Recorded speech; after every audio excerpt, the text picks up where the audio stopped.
Bonjour Karine, c'est Francis. J'ai enfin quelques minutes pour faire la vidéo que je t'avais promis. Donc merci de ta patience. J'ai mis les deux bikes un côté de l'autre. Donc la Vitpillen et la Svartpillen. Donc on part avec les petites différences, comme tu l'avais remarqué, le pneu, évidemment, pneu routier, pneu un peu plus en route. Comme tu peux remarquer, on a une petite bavette ici, donc l'aileron. L'aileron est pas mal surdimensionné ici, ce qui donne un look quand même assez différent. Donc là, ça, rendu là, on aime ou on n'aime pas. Donc plus, comment je pourrais dire, épuré, puis avec quand même un look un petit peu différent ici. Pour ce qui est du reste, comme tu peux voir, la lumière, c'est sensiblement la même chose. La Svart a un petit mica. Ici, on n'en a pas, mais on peut en installer un. Au niveau des poignées, comme tu peux remarquer ici, la fixture est presque identique. Donc, on est sur pas mal la même chose. Je t'explique, c'est que l'ancien modèle, le guidon, au lieu d'être maintenu ici, il était comme maintenu ici. Fait qu'au lieu d'avoir les poignées là, les poignées étaient comme ici. Ça faisait beaucoup de pression sur les épaules, ça faisait une position agressive, puis c'est pas une moto qui... Je trouvais que ça fitait pas avec ce style de moto-là. Fait que là, ils ont corrigé la chose. Évidemment, le design est un petit peu différent, fait qu'on est sur du blanc ici.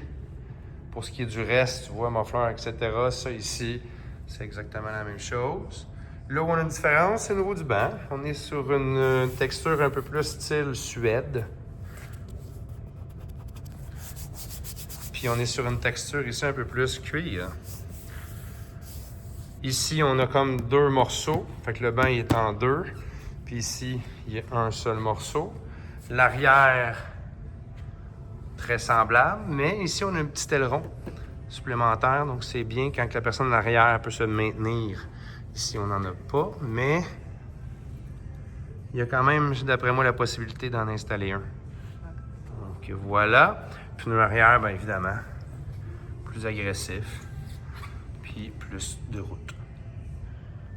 Fait que voilà, si on s'en va de l'autre côté, on est sur quelque chose d'assez semblable aussi.